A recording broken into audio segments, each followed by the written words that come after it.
അസ്സലാമു അലൈക്കും വറഹ്മത്തുള്ളാഹി വബറകാതുഹു. ബഹുമാനപ്പെട്ട ഈ സദസ്സിലെ പ്രമുഖരായ നിരവധി നേതാക്കളുണ്ട്.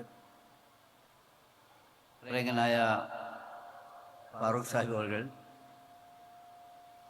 ജനറൽ സെക്രട്ടറി ജമാഅത്തെ ഇസ്ലാമി ഹിന്ദ്, അതുപോലെ അതുപോലെ പ്രിയങ്കനായ നമ്മുടെ MM ഹസൻ സാഹിബ് അവർ, മറ്റ് പ്രമുഖരായ നമ്മുടെ മുജിബുർ റഹ്മാൻ സാഹിബ് അമീർ, അതുപോലെ തന്നെ നമ്മുടെ പാർലമെൻറ്റിലെ ഏറ്റവും ഉജ്ജ്വലമായ ഒരു വാഗ്മിയും അതോടൊപ്പം തന്നെ നമ്മുടെ മസ്ജിദിലെ ഇമാമും MP യും കൂടിയായിട്ടുള്ള മുഹിബുള്ള ലതീഫ് സാഹിബ് അവർ, പ്രിയങ്കനായ അഡ്വക്കേറ്റ് ഷാ, തിരുമേനിമാർ, എല്ലാവരും പേരും നമ്മുടെ അബ്ദുൽ ഹസീൻ സാഹിബ് വളരെ സീനിയറായിട്ടുള്ള നേതാവാണ് അദ്ദേഹം. അഡ്വക്കേറ്റ് ഷാ അബ്ദുൽ ഗഫൂർ, അഡ്വക്കേറ്റ് റഷീദ്, ധാരാളം ആളുകളുടെ പേര് ഇവിടെയുണ്ട്. അവരൊക്കെ തന്നെ അല്പല്പം സമയം നിങ്ങളോട് സംസാരിക്കാനിരിക്കുകയാണ്. ഞാൻ ദീർഘമായി സംസാരിക്കുന്നില്ല. ഒരു ബില്ല്, അത് ബില്ലായിട്ട് വന്ന് നിയമമാകുന്നതിനിടയിലുള്ള പ്രോസസ്സ് നമുക്ക് എല്ലാവർക്കും അറിയാവുന്ന കാര്യമാണ്. ഏതൊരു നിയമം കൊണ്ടുവരികയാണെങ്കിലും ആ നിയമത്തിലെ ആദ്യത്തെ ചിന്ത എന്തായിരിക്കണം? Whether this legislation is necessary or not. ഞങ്ങൾ ഈ പാസ്സാക്കുന്ന നിയമം ആവശ്യമുള്ളതാണോ അല്ലയോ? ഒരു നിയമത്തിൻ്റെ ഏറ്റവും പ്രധാനപ്പെട്ട യോഗ്യത എന്ന് പറയുന്നതാണ്. ഈ ബില്ലിൻ്റെ കാര്യം നിങ്ങൾ എടുത്തു നോക്കുകയാണെങ്കിൽ ഇന്ത്യയിലാകെ ഉപദ്രവങ്ങൾ ക്ഷണിച്ചു വരുത്താനും പരമ്പരാഗതമായ വഖഫ് സ്വത്തുക്കൾ കൊള്ളയടിക്കാനുമുള്ള ഗവൺമെൻറ് ദുഷ്ടലാക്കല്ലാതെ മറ്റൊന്നും ഇതിൻ്റെ പിന്നില്ല എന്ന് നമുക്ക് കാണാൻ സാധിക്കും. ഇതിൻ്റെ ചീത്തവശം മനസ്സിലാക്കണമെങ്കിൽ നമ്മുടെ മുമ്പിലൂടെ കടന്നുപോയ മറ്റൊരു വഖഫ് ഭേദഗതി അത് നോക്കിയാൽ മതി. അതായത് 2013. ആ 2013 ഭേദഗതി ഇന്ത്യയിലെ വഖഫിൻ്റെ ചരിത്രത്തിൽ ഏറ്റവും ശോഭനമായൊരു സംഗതിയാണ്. അതെങ്ങനെ ഉണ്ടായത്? അതുണ്ടായത് ഇപ്പോൾ മൻമോഹൻ സിംഗ് ഇന്ത്യയുടെ പ്രധാനമന്ത്രിയായിരുന്ന സമയത്ത് മുസ്ലിം സമുദായത്തിൻ്റെ പിന്നോക്കാവസ്ഥയെക്കുറിച്ച് പഠിച്ച് റിപ്പോർട്ട് നൽകാൻ വേണ്ടി നിയോഗിച്ച സച്ചാർ കമ്മിറ്റി, ആ സച്ചാർ കമ്മിറ്റി വസ്തുതകൾ ധാരാളമായിട്ട് നിരത്തി. ഇവിടുത്തെ പിന്നോക്ക വിഭാഗത്തിൻ്റെ, പ്രത്യേകിച്ച് മുസ്ലിങ്ങളുടെ പിന്നോക്കാവസ്ഥ, എവിടെ ചെന്നാൽ കാര്യമായിട്ടൊരു ലൈറ്റില്ലാത്ത സ്ഥലമുണ്ടോ അത് മുസ്ലിം ഏരിയ ആയിരിക്കും. ചെമ്മണ്ണ് മാത്രമുള്ള റോഡുണ്ടോ അതങ്ങനെ ആയിരിക്കും. പഠന നിലവാരം എന്ത്, എത്ര കുട്ടികൾ ഡ്രോപ്പ് ഔട്ട് ചെയ്ത് പോകുന്നുണ്ട്, ഉദ്യോഗസ്ഥർ എത്ര പ്രാതിനിധ്യമുണ്ട് എന്നൊക്കെ അവർ പഠിച്ചു. ആ പഠിച്ച രേഖ സച്ചാർ കമ്മിറ്റി റിപ്പോർട്ടിൽ വളരെ പ്രധാനപ്പെട്ട മറ്റൊരു അധ്യായമായിരുന്നു വഖഫ് പ്രോപ്പർട്ടി. വഖഫ് പ്രോപ്പർട്ടിയെക്കുറിച്ച് വളരെ വിശദമായ ഒരു ഡോക്യുമെൻ്റ് തന്നെ സച്ചാർ കമ്മിറ്റി പുറത്തുകൊണ്ടു. അത് കൊണ്ടുവന്നപ്പോൾ പ്ലാൻ മേക്കേഴ്സിന്, ഭരണകർത്താക്കൾക്ക് ആധികാരികമായ ഒരു രേഖയായി. അത് വെച്ചുകൊണ്ട് ഇന്ത്യയിൽ അന്നത്തെ നിലവിലുണ്ടായിരുന്ന കോൺഗ്രസിൻ്റെ നേതൃത്വത്തിലുള്ള ഗവൺമെൻറ് ഒരു JPC രൂപീകരിച്ചു. ആ JPCയുടെ തലവൻ കോൺഗ്രസിൻ്റെ നേതാവ് കൂടിയായിരുന്ന, ഇപ്പോഴും അത് ആരോഗ്യപരമായിട്ട് അദ്ദേഹത്തിന് കുറച്ച് അസുഖമുണ്ട് ഇപ്പോൾ, റഹ്മാൻ ഖാൻ സാഹിബ്. ഞാൻ വളരെ ബഹുമാനിച്ച നേതാവാണ് അദ്ദേഹം. ഒരുപാട് സമയം ഞാൻ അദ്ദേഹത്തിൻ്റെ അടുത്ത് പോയിട്ട് നിർദ്ദേശങ്ങൾ സ്വീകരിച്ചിട്ടുണ്ട്. റഹ്മാൻ ഖാൻ സാഹിബ് ചെയർമാനായിട്ടുള്ള JPC നല്ല പഠനം നടത്തി വിശദമായി ചർച്ച ചെയ്ത് JPCയിലെ മെമ്പർമാർക്ക് വിശദമായിട്ട് സംസാരിക്കാൻ അവസരം കൊടുത്ത് ഒരു ഡോക്യുമെൻ്റ് ഉണ്ടാക്കി. ആ ഡോക്യുമെന്റിന് അപ്രോച്ച് ഉണ്ടായിരുന്നു. ഇന്ത്യയിൽ ഞാൻ ആദ്യം പറഞ്ഞതുപോലെ വഖഫിന്റെ ചരിത്രത്തിൽ വന്ന ഏറ്റവും നല്ല സംഗതിയായിരുന്നു അത്. അതെടുത്ത സമീപനം എന്താ അറിയുമോ നിങ്ങൾക്ക്? അതെടുത്ത സമീപനം ഇന്ത്യയിൽ വഖഫ് സ്വത്തുക്കൾ അന്യായമായി പിടിച്ചടക്കി ആളുകൾ ഉപയോഗിക്കുന്നുണ്ട്. ലീസിന്റെ പേരിൽ 100 റുപ്യ, 200 റുപ്യ, 500 റുപ്യ, 1000 റുപ്യ എന്നുള്ള കണക്കിലൊക്കെ തുച്ഛം പൈസക്ക് ലീസിന് കൊടുത്തിട്ട് അവർ അനധികൃതമായിട്ട് അതിൻ്റെ ഉടമസ്ഥന്മാരായിട്ട് മാറിയിട്ടുണ്ട്. മറ്റ് പല നിയമങ്ങളും ഇതിൻ്റെ കൂടെ കൂടിക്കൊഴിഞ്ഞതുകൊണ്ട് ഒഴിപ്പിച്ചെടുക്കാനുള്ള നടപടി അസാധ്യമായതുകൊണ്ട് ആ കാര്യത്തിൽ ഓവർ റൈഡിങ് പവർ ഈ വഖഫ് ആക്ടിൽ തന്നെയാണെന്ന തീരുമാനം വന്നു. അത് മാത്രമല്ല സുഹൃത്തുക്കളെ, അത്ഭുതം, ഈ ശുപാർശ JPCയുടെ ശുപാർശ ഭേദഗതി നിയമമായി പാർലമെന്റിൽ വന്നപ്പോൾ ഒറ്റ മനുഷ്യൻ, ഇന്ത്യ മഹാരാജ്യത്ത് പാർലമെന്റിലുള്ള ഒരു വ്യക്തി പോലും ഭിന്നാഭിപ്രായം പറയാതെ ഐക്യകണ്ഠേന ആ നിയമം പാസാക്കിയിടും. ഒരു വഴി, ഇവരുടെ ഒരു വഴിയും കോൺഗ്രസ് ഗവൺമെന്റ് ഉണ്ടായിരുന്ന കാലത്ത് അമ്പെടുത്ത സമീപന രീതിയും താരതമ്യപ്പെടുത്തേണ്ടതാണ്. അതിൽ ആരൊക്കെ ഉണ്ടായിരുന്നു?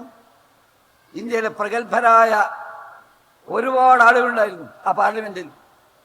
ഗണഗംഭീരമായി കാര്യങ്ങൾ അവതരിപ്പിക്കുന്നുണ്ടായിരുന്നു. വിമർശനങ്ങൾ ചാട്ടുളി പോലെയുള്ള വിമർശനം കൊണ്ടുവരുന്നുണ്ടായിരുന്നു. ഭംഗിയായി ആ നിയമം പാസാക്കിയെടുത്തു. ഒരുപക്ഷെ നമ്മളൊന്ന് ചിന്തിക്കുന്നുണ്ടാകും, ഇങ്ങനെ ഒരു സമീപനം എടുക്കാൻ ഇവർക്ക് എന്തുകൊണ്ട് സാധിച്ചില്ല? എല്ലാവരും ഛിന്ന ഭിന്നമാക്കാനും അനൈക്യമുണ്ടാക്കാനും ശ്രമിച്ചു.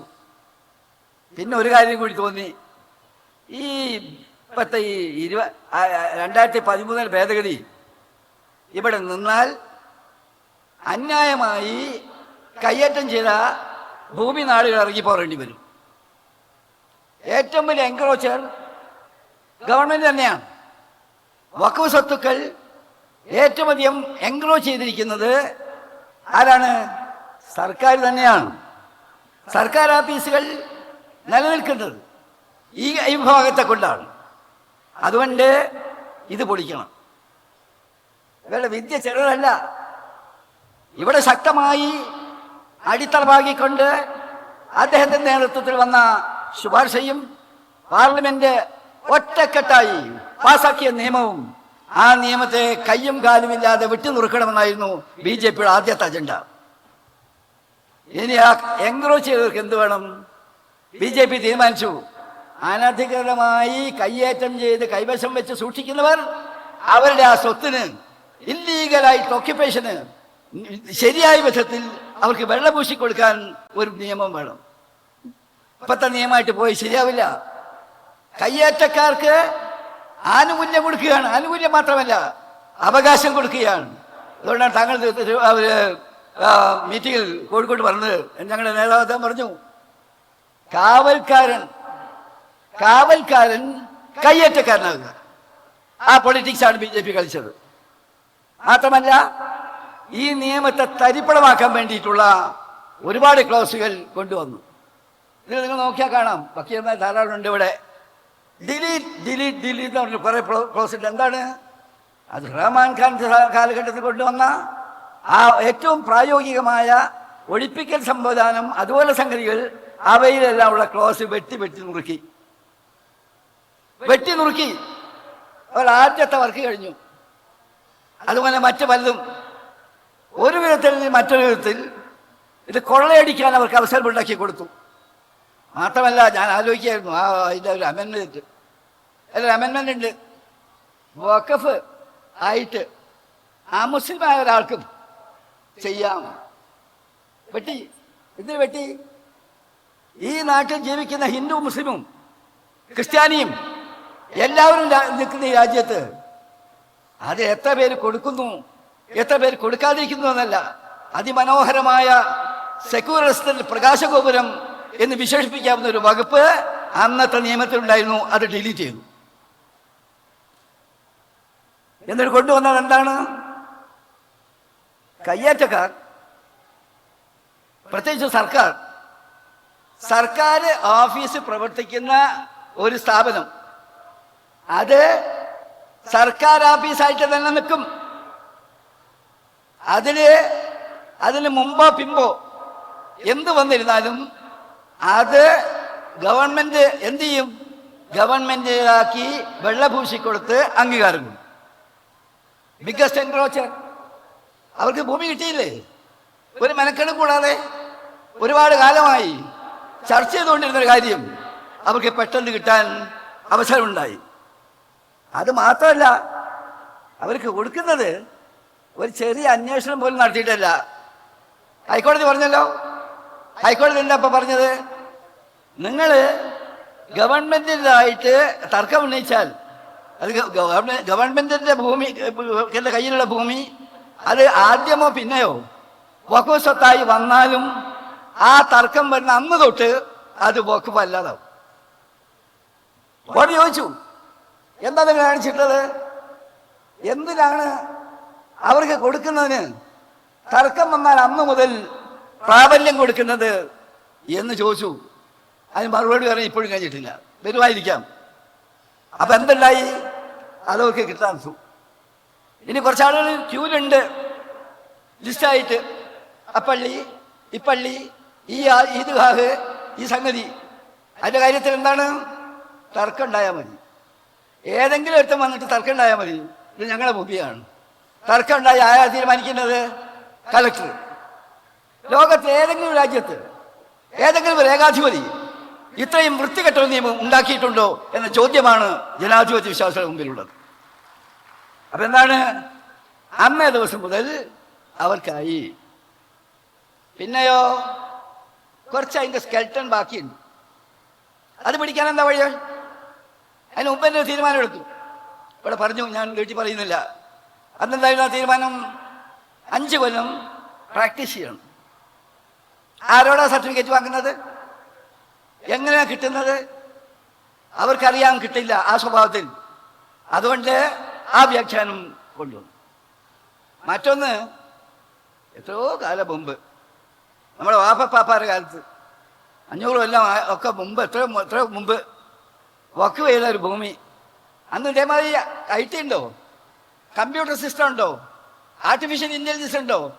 ഒരു പ്രായം ചെന്ന ആള് വാക്കാൽ പറഞ്ഞു, അള്ളാഹിന്റെ മാർഗത്തിൽ ഞാനിത് വഖഫാക്കുക. വഖഫാക്കുക എന്ന് പറഞ്ഞാൽ അതാണ് കൈവശമുള്ളതിന്റെ അടിസ്ഥാനത്തിൽ, വാക്കാൽ പറഞ്ഞതിന്റെ അടിസ്ഥാനത്തിൽ. എത്ര കൊല്ലമായിട്ട് അതിൻ്റെ ഇവരിപ്പോ പറയുന്ന എന്താണ്? അത് പോരാ. എവിടെയാ കടലാസ് കിട്ടിയ? 500 കൊല്ലം 1000 കൊല്ലം മുമ്പ് കൊടുത്ത സംഗതി ഇപ്പൊ പറയുന്നത് അങ്ങനെയല്ല, അത് വേണം എന്ന് പറഞ്ഞാൽ എന്താണ്? രേഖയില്ലാത്തതിന്റെ പേരിൽ അത് പിടിച്ചെടുക്കാം. 5 കൊല്ലം തികച്ചില്ലെന്ന് കാരണം പറഞ്ഞിട്ട് മറ്റത് പിടിച്ചെടുക്കാം. ആ സ്വഭാവത്തിലേക്ക് കാര്യങ്ങൾ പോവുകയാണ്. പിന്നെന്ത് ചെയ്യുന്നു? ഇനിയിപ്പോ ബാക്കിയുള്ളത് ഉണ്ടെങ്കിൽ തന്നെ എന്ത് ചെയ്യാം? അതിൻ്റെ നിയമസാംഗത്യം ചർച്ച ചെയ്യുന്നതിന് വേണ്ടി മറ്റൊരു വഴി എന്താണ്? എല്ലാ അധികാരവും കലക്ടർ.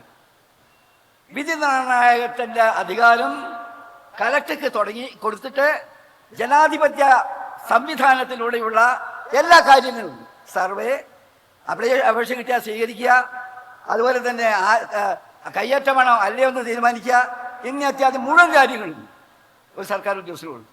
1-2 വകുപ്പിൽ കലക്ടറെ താഴെയുള്ള അല്ലെങ്കിൽ മേലെയുള്ള ഒരു വകുപ്പ് കൂടിയുണ്ട്. എന്ന് പറഞ്ഞാൽ ഉദ്യോഗസ്ഥന്മാരെ കൊണ്ട് ഈ രാജ്യത്തെ വഖഫ് ബോർഡും ട്രൈബ്യൂണലും വഖഫ് കൗൺസിലും എല്ലാം ഇല്ലാതാക്കാൻ വേണ്ടിയുള്ള നിയമമാണ് ഇത് കണ്ടുകൊണ്ടിരിക്കുന്നത്. നിങ്ങൾക്കറിയാം. അതുപോലെ നമുക്കെല്ലാവർക്കും അറിയാവുന്ന കാര്യമാണ്. എത്ര കാര്യങ്ങൾ. ഞങ്ങൾ MP-മാർ പാർലമെന്റ് കാര്യം ചോദിച്ചു, നിങ്ങളിപ്പോ വഖഫ് ബോർഡിന്റെ ഇത് 2 അമുസ്ലിങ്ങളെയും ഒരു സ്ത്രീയെയും വേണം എന്ന് പറഞ്ഞു. ഇവിടെ എന്താണ്? ഞാൻ പാർലമെന്റിൽ സംസാരിച്ചൊരു വാക്കുണ്ട്. ഞാൻ പറഞ്ഞു, എൻ്റെ അടുത്ത് 35 ഇൻസ്റ്റിറ്റ്യൂഷണൽ പട്ടികയുണ്ട്. പാർലമെന്റ് പറഞ്ഞതാണ്. ആ പട്ടിക എന്ന് പറയുന്നത് ഇന്ത്യയിലെ മറ്റ് മതവിശ്വാസികളുടെ ട്രസ്റ്റുകള്, മറ്റ് ഡീഡുകള്, എൻഡോമെന്റുകള്, ക്രിസ്ത്യൻ സമുദായത്തിനുണ്ട്, ഹിന്ദുക്കൾക്കുണ്ട്, മറ്റെല്ലാ വിഭാഗത്തിനുമുണ്ട്. അതിലേതെങ്കിലും ഒന്ന് ആ സ്ഥാപനങ്ങളിൽ അവരുടെ മതത്തിൽപ്പെട്ട അവരല്ലാത്ത ഏതെങ്കിലും ഒരു മനുഷ്യനെ അപ്പോയിന്റ് ചെയ്തിട്ടുണ്ടെന്ന് നിങ്ങൾക്ക് പറയാമെന്ന് ചോദിച്ചു. അപ്പൊ എന്താണ് ഇവിടെ ചെയ്യുന്നത്? അതിൽ കയറുക, എന്നിട്ടോ അവിടെ അമുസ്ലിം 2 വേണം. മുസ്ലിം എത്ര വേണമെന്ന് പറഞ്ഞിട്ടേ ഇല്ല. മുസ്ലിം ഇല്ലായിട്ടെങ്കിലും കുഴപ്പമില്ല, അങ്ങനെ അതിൻ്റെ ഘടന. അത് എക്സ് ഒഫീഷ്യോ മെമ്പർമാരായിട്ടുള്ളവർ ബാക്കിയുള്ളത് ഡിഫൈൻ ചെയ്തിട്ട് അതിൻ്റെ കൂട്ടത്തിൽ ഡിഫൈൻ ചെയ്തത് 2 അമുസ്ലിങ്ങൾ വേണമെന്നാണ്. ആ സ്വഭാവത്തിൽ സിഇഒ ഒരു വഖഫിൻ്റെ സിഇഒ ആയിട്ട് ഒരു മുസ്ലിം അല്ലാത്തവൻ വന്നാൽ ആ മുസ്ലിം സൈദന്മാരെ ഒന്നും ഞങ്ങൾ താഴ്ത്തി കെട്ടുന്നില്ല, അവർ ബുദ്ധിയുള്ളവരാണ്, വളരെ പ്രഗത്ഭരാണ്. പക്ഷെ ഏതെങ്കിലും ആർക്കും ഇല്ലാത്തൊരു നിയമം എന്തിനാണ് ഈ നാട്ടിലെ സാധുക്കളായ മുസൽമാന്മാരുടെ അവരുടെ അത്തരം സ്ഥാപനങ്ങളിൽ കയ്യേറ്റം നടത്താൻ വേണ്ടി കൊണ്ടുവരുന്നത്? ഇത്തരം എല്ലാ കാര്യങ്ങളും അവസാനം ഒരു സങ്കടം കൂടി, മരിക്കുന്ന ആ വന്ന പ്രായമാവുന്ന സമയത്ത് അവരെന്ത് ചെയ്യും? ഞാനിത് വാക്കി എനിക്ക് നെയ്യത്ത് ചെയ്ത് പോയാൽ ഇതിനൊരു ബേസിക് പ്രിൻസിപ്പിൾ ഉണ്ട്, ഒരിക്കൽ വഖഫാക്കിയാൽ ഫോറെവർ അത് വഖഫായിട്ട് നിൽക്കണമെന്നാണ്. ഇപ്പോഴത്തെ തീരുമാനം എന്താണ്? അങ്ങനെ നിയമം വഖഫ് ഉണ്ടാക്കിയ ഒരാൾ പോയാലും അവരുടെ പിന്തുടർച്ചക്കാരിൽ ഒരു പെൺകുട്ടിക്ക് എനിക്ക് എൻ്റെ സ്വത്ത് മടക്കി കിട്ടണമെന്ന് പറഞ്ഞാൽ ആ നിയമത്തെ വലിച്ചഴിച്ച് വീണ്ടും തെരുവിലേക്ക് കൊണ്ടുപോകണം. ആ സ്വഭാവത്തിൽ കണ്ണിൽ ചോരയില്ലാത്ത ക്രൂരതയാണ് ഈ ഗവൺമെന്റ് കാണിച്ചുകൊണ്ടിരിക്കുന്നത്. അതിനാൽ അത്തരം നീക്കം വന്നപ്പോൾ നിങ്ങളുടെ പ്രതിനിധികളായ ഞങ്ങൾ കക്ഷി രാഷ്ട്രീയ ഭേദമന്യേ പ്രതിപക്ഷത്തിന്റെ രംഗത്ത് ഇന്ത്യ അലയൻസിന്റെ ചരിത്രത്തിൽ ഇത്ര യോജിച്ച ഒരാത്മാവ് പോലെ ഒരു ശരീരം പോലെ തിളങ്ങിയ മറ്റൊരു സന്ദർഭം ഉണ്ടായിട്ടില്ല. ആ ഉത്തരവാദിത്വം ഞങ്ങൾ നിർവഹിച്ചിട്ടുണ്ട്. ഇൻഷാ അല്ലാഹ് ഇനിയുള്ള കാലത്ത് കേസിന്റെ കാര്യമാവട്ടെ, ജനാധിപത്യ മതേതര സംവിധാനത്തിൽ രാഷ്ട്രീയ പ്രസ്ഥാനങ്ങൾക്ക് നിർവഹിക്കാനുള്ള ദൗത്യമാകട്ടെ, അതൊക്കെ അള്ളാഹുവിന്റെ അനുഗ്രഹം കൊണ്ട് ഭംഗിയായി നിർവഹിക്കും ഇൻഷാ അല്ലാഹ് എന്നും കൂടി നമ്മളോട് പറഞ്ഞുകൊണ്ട് എൻ്റെ വാക്ക് കേട്ടതിന് ഒരിക്കൽ കൂടി നന്ദി പ്രകാശിപ്പിച്ചുകൊണ്ട് ഞാൻ എൻ്റെ വാക്കുകൾ അവസാനിപ്പിക്കുന്നു. അസ്സലാമു അലൈക്കും വാഹിർ ദഅവാന അൽഹംദുലില്ലാഹി റബ്ബിൽ ആലമീൻ.